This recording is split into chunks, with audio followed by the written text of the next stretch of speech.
झारखंड की भौगोलिक स्थिति। पहला प्रश्न देखिए क्या है। झारखंड का प्रमुख प्राकृतिक भाग। झारखंड का प्रमुख प्राकृतिक भाग कौन सा है? झारखंड का पठार, छोटा नागपुर का पठार, उत्तर का पठार या दक्षिण का पठार? तो आंसर क्या आ जाएगा? ऑप्शन नंबर बी हो जाएगा आपका, छोटा नागपुर का पठार झारखंड का प्रमुख प्राकृतिक भाग है, छोटा नागपुर का पठार। अगला प्रश्न देखते हैं। निम्नलिखित में से कौन सी झारखंड की प्रमुख भौगोलिक विशेषता नहीं है? इस भाग की भूगर्भीय संरचना जटिल है, इस भाग की स्थलाकृति विषम है, इस क्षेत्र का अधिकतर भाग वन आच्छादित है, या यह क्षेत्र कृषि के लिए अत्यंत अनुकूल है? तो ऑप्शन नंबर क्या हो जाएगा? डी हो जाएगा। भौगोलिक विशेषता ये नहीं है, ये सही नहीं है। यह क्षेत्र कृषि के लिए अत्यंत अनुकूल है। झारखंड के अधिकतर भाग की ऊंचाई लगभग कितनी है? अधिकतर भाग की ऊंचाई कितनी है? तो 300 मीटर। अधिकतर 300 मीटर है झारखंड की भाग की ऊंचाई। पारसनाथ चोटी झारखंड की सबसे ऊंची पहाड़ी है, तो इसकी ऊंचाई कितनी है? तो 1365 मीटर। ऑप्शन नंबर सी हो जाएगा इसका उत्तर। झारखंड में निर्मित चट्टानें किस कार्य की है? तो बताइए, झारखंड में निर्मित चट्टानें किस कार्य की है? तो ये डी हो जाएगा, यानी कि सभी।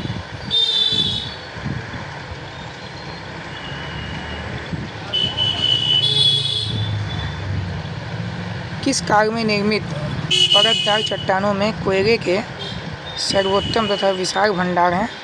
तो गोंडवाना काल में निर्मित परतदार जो चट्टान थी उसमें कोयले के सर्वोत्तम और विशाल भंडार हैं गोंडवाना काल में।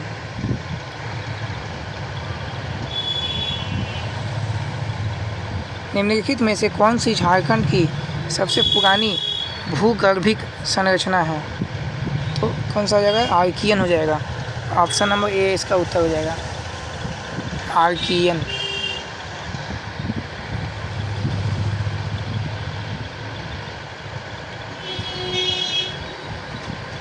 विंध्य काल की चट्टानें जो झारखंड के उत्तर पश्चिम भाग में विस्तृत है, उनमें किसकी प्रधानता है? तो बताइए क्या हो जाएगा? ऑप्शन नंबर सी हो जाएगा, दोनों, बालू पत्थर और चूना पत्थर दोनों हो जाएगा। झारखंड के किस भाग में राजमहल ट्रेप की चट्टानें पाई जाती है? बताइए। उत्तर पूर्वी भाग में है। छोटा नागपुर पठार भाग के दक्षिण सिरे पर पाई जाने वाली प्राचीनतम परत चट्टानों की किस नाम से जाना जाता है? तो बताइए किस नाम से जाना जाता है? वो धारवाड़ चट्टान के नाम से जाना जाता है, धारवाड़।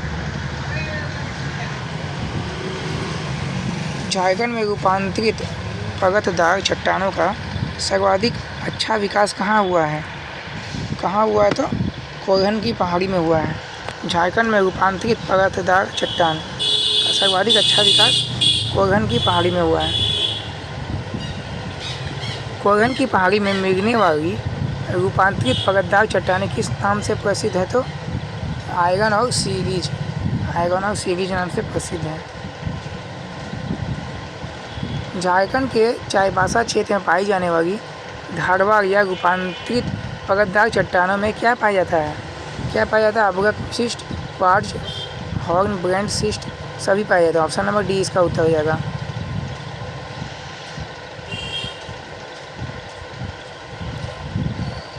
झारखंड के उत्तरी भाग कोडरमा हजारीबाग में विस्तृत रूपांतरित परतदार चट्टानों में किस खनिज की विशाल परत मौजूद है? तो क्या हो जाएगा आपका? अब्रक हो जाएगा, बी नंबर ऑप्शन अब्रक। उत्तरी भाग में विस्तृत रूपांतरित परतदार चट्टानों में किस खनिज की है? तो अब्रक का है।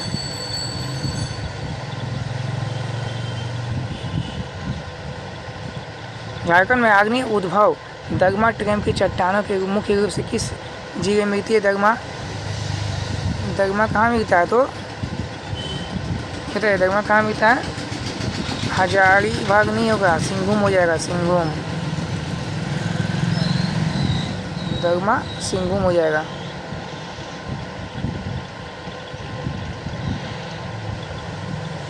सिंहभूम में आग्नेय श्रेणियों के रूपांतरण से बनी ग्रेनाइट चट्टानों की अधिकता के कारण छोटा नागपुर किस नाम से जाना जाता है? तो क्या नाम से जाना जाता है? Granite gneiss. ऑप्शन नंबर इसका उत्तर हो जाएगा। ग्रेनाइट नीम से जाना जाता है, नीस से। निम्नलिखित में से कौन छोटा नागपुर में मिलने वाली आधुनिक युग की चट्टानें हैं? तो कौन सा है? क्वार्ट्ज सरी। राजमहल टाइप की चट्टानें निम्नलिखित में से किस जगह में मिलती है? तो साहेबगंज, दुमका, गोड्डा, ये तीनों हो जाएगा। ऑप्शन नंबर डी हो जाएगा सही जवाब। झारखंड के कितने प्रतिशत भूभाग पर छोटा नागपुर पठार विस्तृत है? तो 47.38% भाग पर। रांची के पश्चिम भाग तथा पलामू के दक्षिण भाग में विस्तृत झारखंड के सबसे ऊंचे क्षेत्र को किस नाम से जाना जाता है? तो पाट क्षेत्र। ऑप्शन नंबर बी हो जाएगा इसका।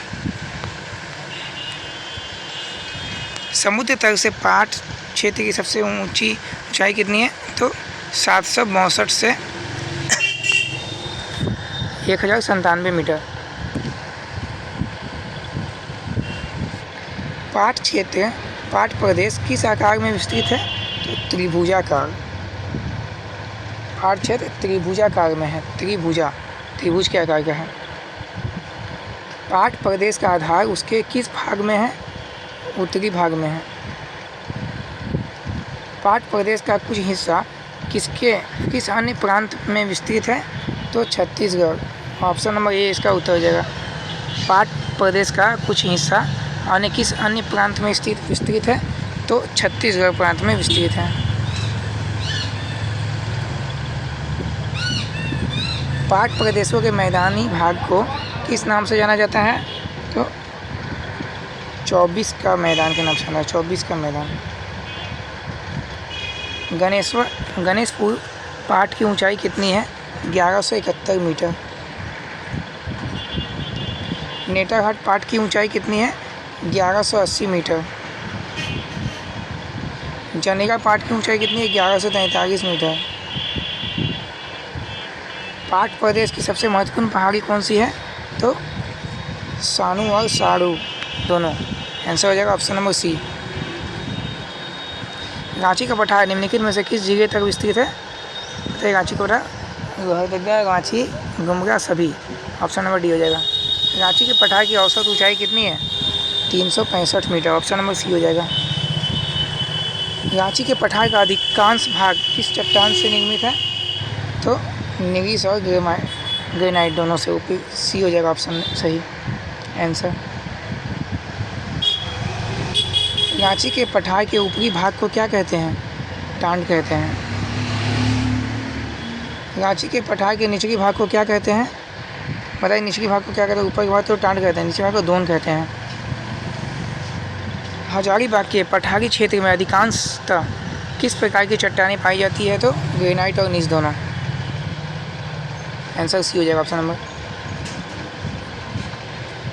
निम्नलिखित में से किस क्षेत्र में हजारीबाग पठार विस्तृत नहीं है? किसमें नहीं है? उत्तर में नहीं है हजारीबाग पठार। हजारीबाग पठार के दक्षिणी छोर पर कौन सी नदी बहती है? दामोदर नदी। तो चलिए आज का आपका ये नदी से प्रश्न समाप्त हुआ। आपका नदी का प्रश्न ये नहीं छूटने वाला है एग्जाम में। चलिए आप इसके रिवाइज कर लीजिएगा एक बार। धन्यवाद आज के लिए सभी को। थैंक यू और सभी को जोहार मेरी तरफ से।